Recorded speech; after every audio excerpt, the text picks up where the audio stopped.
Morning students, dear students, आज का हमारा लेसन है चौसर का खेल व द्रौपदी की व्यथा। धृतराष्ट्र की बात मानकर विदुर पांडवों के पास आए और युधिष्ठिर को खेल के लिए चौसर के खेल के लिए न्योता दिया। तो युधिष्ठिर ने उनसे पूछा कि हमें क्या करना चाहिए। तो विदुर ने कहा कि ये चौसर का खेल जो है वो अनर्थ की जड़ है, लेकिन फिर भी मैं राजा के कहने तुम्हें न्योता देने आया हूँ और आगे तुम्हारी इच्छा है जो करो। तो राजवंशों की रीति के अनुसार किसी से खेल का बुलावा मिल जाने पर उसे अस्वीकार नहीं किया जा सकता था। इसके अलावा युधिष्ठिर को ये भी डर था कि कहीं यही लड़ाई का कारण न बन जाए, युधिष्ठिर से अपना अपमान न समझ ले। और इस प्रकार युधिष्ठिर अपने परिवार सहित हस्तिनापुर पहुँच गया। नगर के पास एक विश्राम गृह में उनके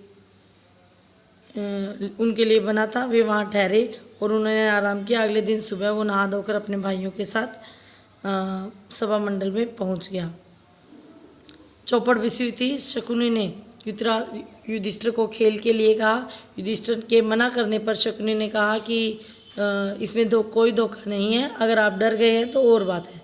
युधिष्ठिर को बड़ा गुस्सा आया और उसने कहा कि मैं खेलने के लिए तैयार हूँ, मेरे साथ कौन खेलेगा। तो दुर्योधन ने कहा कि पासे मेरी जगह मेरा मामा शकुनी खेलेगा, किंतु दाव पर जो भी वस्तु लगेगी वो मैं दूंगा। इस तरह खेल शुरू हुआ और युधिष्ठिर एक एक करके अपना सारा धन संपत्ति हार गए जुए में। और उसके बाद उन्होंने अपने चारों भाइयों को दाव पर लगाया और खुद को भी दाव पर लगाकर हार गए। तभी शकुनी ने उसे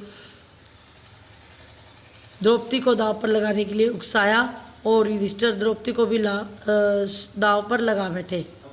इस तरह द्रौपदी को दाव पर लगाने की बात सुनकर सभा में चारों ओर हाहाकार मच गया। तो शकुनी ने पासा फेंका और द्रौपदी को भी जीत लिया। द्रौपदी को जीतने के बाद दुर्योधन ने विदुर से कहा कि आप जाओ और द्रौपदी को यहाँ लेकर आओ। तो विदुर ने बोला कि तुम क्यों मृत्यु को न्योता दे रहे हो। दुर्योधन को इस प्रकार फटकारने के बाद विदुर ने कहा कि हार चुकने के बाद युधिष्ठिर को कोई अधिकार नहीं है कि वह पांचाल राज की बेटी को दांव पर लगाए। विदुर की बातों से दुर्योधन बौखला गया और उसने अपने सारथी प्रतिकामी को बुलाकर कहा कि विदुर तो हमसे जलते हैं, पांडवों से डरते हैं, रनवास में जाओ और द्रौपदी को बुला कर लाओ। प्रतिकामी जब गया तो द्रौपदी को उसने सारी बात बताई और उसे कहा कि आपको सभा में बुलाया गया है तो और आपको धृतराष्ट्र के महल में दासी का काम करना है। तो द्रौपदी जो है उसने कहा कि जाकर पहले हारने वाले खिलाड़ी से पूछो कि वह अपने आप को हारे थे पहले या मुझे, फिर आकर मुझे बताओ और मुझे ले जाना। प्रतिकामी वापस आया और दुर्योधन ने कहा कि द्रौपदी से जाकर कहो कि स्वयं ही आकर अपने पति से ये प्रश्न पूछ ले।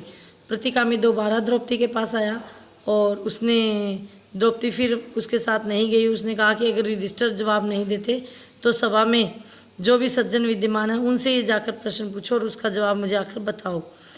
प्रतिकामी जब वापस आया तो दुर्योधन को बड़ा गुस्सा आया। उसने दुशासन से कहा कि ये सारथी भी भीमसेन से डरता लगता है, तो तुम जाओ और उस घमंडी औरत को ले आओ।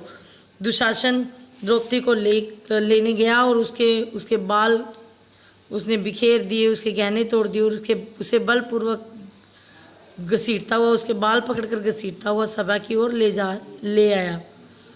द्रौपदी बड़ी विकल हो उठी और उसने धृतराष्ट्र का बेटा जो विकर्ण है वो बड़ा दुखी हुआ। उसने कहा कि चौसर के खेल के अनुसार युधिष्ठिर को धोखे से बुलाया गया चौसर के खेल के लिए और धोखा खाकर इस जाल में फंस गया और अपनी स्त्री तक को बाजी पर लगा दिया। जो व्यक्ति स्वयं हार जाता है तो जब वो अब स्वयं को हार गया तो उसे कोई हक नहीं है कि अपनी पत्नी को दाव पर लगा सके। और वैसे भी द्रौपदी सिर्फ उसकी पत्नी नहीं बल्कि पांचों पांडवों की पत्नी है। इसके अलावा शकुनी ने भी द्रौपदी का नाम लेकर उसे दाव पर लगाने के लिए उकसाया था, तो ये जो चौसर के नियमों के विरुद्ध है। तो तभी कर्ण ने उसे फटकारा और कहा कि इतने बड़ों के होते हुए तुम सभा में कैसे बोल सकते हो, तुम्हें बोलने का कोई अधिकार नहीं है।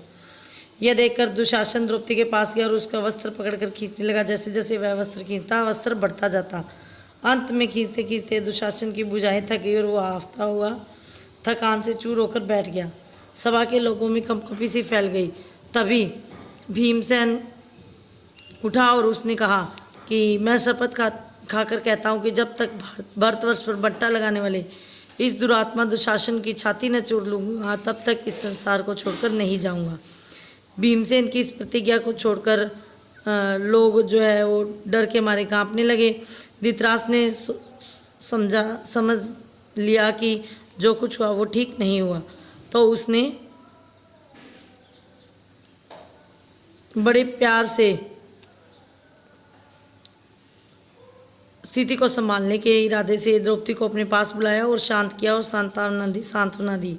उसके बाद वह युधिष्ठिर को और मुड़कर बोले, युधिष्ठिर तुम तो अजात शत्रु उदार देव, दुर्योधन की इस उचाल को क्षमा कर दो और सब बातें अपने मन से निकाल दो और अपनी संपत्ति सब, अपना राज्य और संपत्ति सब ले जाओ और इंद्रप्रस्थ जाकर सुखपूर्वक रहो। धृतराष्ट्र की यह बात सुनकर पांडवों के दिल शांत हो गए और युधिष्ठिर जो है द्रौपदी कुंती सहित वापस इंद्रप्रस्थ चले गए। उसके बाद कौरवों ने बड़ा क्रोध प्रदर्शन किया इस तरह से पांडवों के साफ बच निकलने पर, और दुर्योधन जो है फिर से धृतराष्ट्र के सिर पर सवार हो गया पांडवों को खेल के लिए बुलाने के लिए।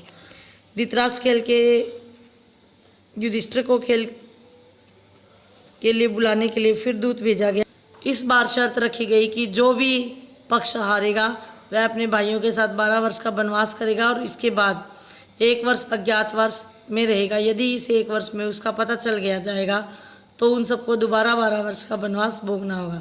इस बार भी युधिष्ठिर हार गए और पांडव अपने किए वादे के अनुसार वन में चले गए।